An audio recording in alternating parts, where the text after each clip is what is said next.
سیدنا ابو ہریرہ رضی اللہ تعالیٰ فرماتے ہیں کہ ہم رسول پاک صلی اللہ علیہ وآلہ وسلم کے ساتھ تھے۔ اس سامیہ وجبہ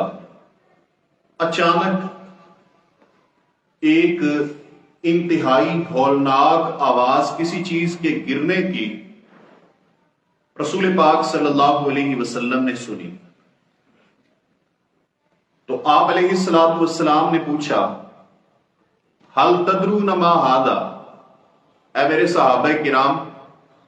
کیا تم جانتے ہو، تمہیں علم ہے کہ یہ کیا ہے؟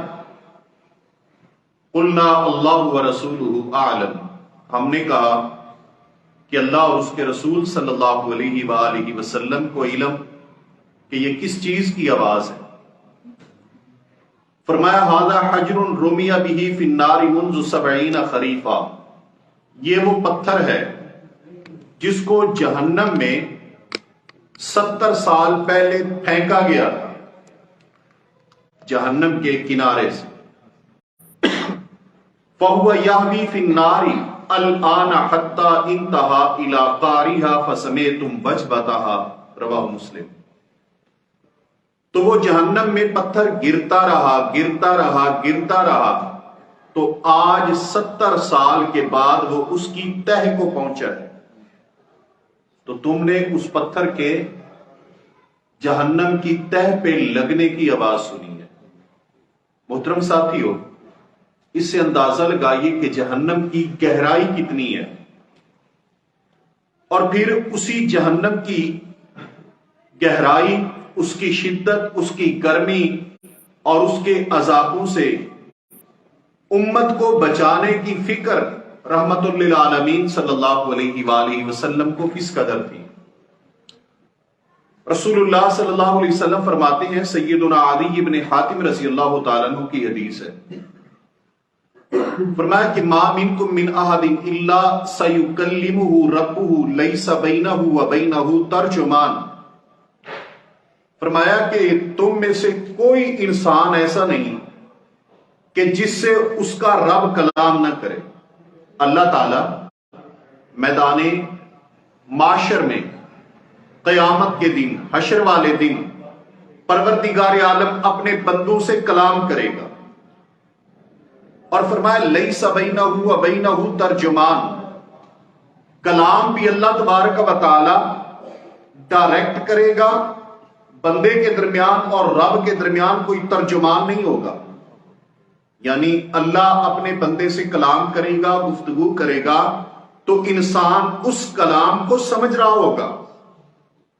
یہ توفیق، یہ طاقت میرا اللہ اس کی سماعتوں کو بخش دے گا کہ جس کے نتیجے میں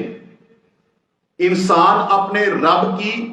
کلام کو سمجھنے کی، چاہے بندے کی جو بھی زبان ہوگی، لیکن وہ اللہ کی کلام کو سمجھے گا۔ اور واجب الاحترام ساتھیوں، یہاں پر یہ بھی بات قابل غور ہے کہ رب اگر چاہے تو اس دنیا میں اس کے نور کی تجلی بڑے بڑے جلیل القدر لوگ برداشت نہ کر سکیں، اور وہ چاہے تو میدان معاشر میں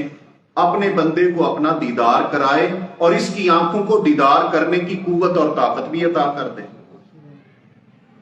امام کائنات صلی اللہ علیہ وسلم فرماتے ہیں کہ بندے کے درمیان اور رب کے درمیان کوئی ترجمان نہیں ہوگا، ڈائریکٹ یہ اللہ سے ہم کلام ہوگا۔ فلا یرا الا ما قدم فینظر ایمن منہ فلا یرا الا ما قدم وینظر اشأم منہ فلا یرا الا ما قدم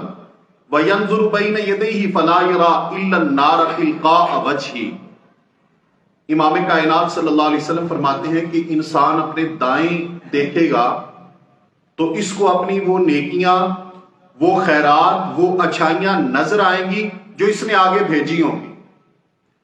اسی طرح اگر بائیں جانب دیکھے گا تو گناہ بھی کیے ہوں گے، برائیاں بھی کی ہوں گی، ادھر دیکھے گا تو انسان کو اس کے کرتوت، اس کے گناہ، اس کی برائیاں، اس کی بدعمالیاں وہ نظر آئیں گی۔ اچھائیاں بھی اور برائیاں بھی دائیں بائیں انسان کو نظر آ رہی ہیں، اور اللہ تعالیٰ سے ہم کلام ہے پھر سرور کونین صلی اللہ علیہ وسلم فرماتے ہیں وَيَنْظُرُ بَيْنَ يَدَيْهِ، یہ بندہ اپنے سامنے دیکھے گا، فَلَا يَرَى إِلَّا النَّارَ تِلْقَاءَ وَجْهِهِ، سامنے اسے آگ نظر آئے گی۔ اچھائیاں بھی پاس ہیں، برائیاں بھی پاس ہیں، آگ بھی سامنے ہے۔ تو امام کائنات صلی اللہ علیہ وسلم فرماتے ہیں فَاتَّقُوا النَّارَ، اس جہنم کی آگ سے بچو، بچو اس جہنم کی آگ سے، وَلَوْ بِشِقِّ تَمْرَةٍ، اگرچہ تمہیں کھجور کا ایک ٹکڑا دے کر جہنم کی آگ سے بچنا پڑے تو بچو۔ متفق علیہ، بخاری مسلم کی حدیث مبارکہ ہے۔ یہاں میرے اللہ کی رحمت پہ، کرم نوازی پہ، اس کی رحیمی اور کریمی پہ غور کیجئے۔ کھجور کے ایک ٹکڑے سے کسی کا کچھ نہیں بننے والا، کھجور کا ایک ٹکڑا کسی کی بھوک کو ختم نہیں کر سکتا، کھجور کا ایک ٹکڑا کسی کے پیٹ کو بھر نہیں سکتا، کھجور کا ایک ٹکڑا کسی کے فاقے اور تنگ دستیاں دور نہیں کر سکتا، لیکن کھجور کا ایک ٹکڑا جہنم کی آگ کو دور کر سکتا ہے۔ یعنی آپ دے رہے ہیں، آپ اپنی بساط اور طاقت کے مطابق دے رہے ہیں۔ اگلے بندے کا فاقہ تنگی دور ہوئی یا نہیں ہوئی یہ آپ کی وسعت اور طاقت میں نہیں تھا، لیکن آپ نے اگر اپنی بساط اور طاقت کے مطابق کھجور کا ایک ٹکڑا بھی دے دیا، میرے پیارے پیغمبر صلی اللہ علیہ وسلم کی اس حدیث کے مطابق انسان کے نامہ اعمال میں وہ بھی درج ہوگا اور رب ذوالجلال اس کے نتیجے اور اس کے بدلے میں اپنے بندے کو جہنم کی آگ سے بچائے گا۔ اس لیے خیر کا کام، بھلائی کا کام، اچھائی کا کام جہاں بھی موقع ملے، چاہے معمولی ہی کیوں نہیں آپ کر پا رہے، معمولی کر سکتے ہیں تو وہ بھی کریں، خیر کے کام سے پیچھے نہ ہٹیں۔ اللہ تعالی ہمیں اس کی توفیق عطا فرمائے۔ چھوٹے چھوٹے بچے، اللہ تعالیٰ نے ان بچوں کے اندر بھی خیر کا یہ جذبہ رکھا ہوتا ہے۔ کئی بار ہم دیکھ کے حیران ہوتے ہیں، ہمارے پاس جامعہ امام بخاری میں، دیگر مدارس میں بھی یقیناً ایسی تربیت ہوگی کہ دور دراز سے تشریف لائے ہوئے دین کے طلباء اور بچے وہ معمولی سا جو گھر سے مہینے ڈیڑھ دو کے بعد اپنے گزران کے لیے خرچ لے کے آتے ہیں، جب وہاں پر کوئی سفیر آتا ہے، کوئی سوالی آتا ہے، کوئی اپیل کرتا ہے تو وہ اس جیب خرچ سے بھی اس کی مدد کرتے ہیں، امداد کرتے ہیں۔ اور یہ ہمیں کس نے سکھایا ہے؟ یہ قرآن کی تعلیم نے سکھایا ہے، یہ رسول پاک صلی اللہ علیہ وسلم کی حدیث نے سکھایا ہے۔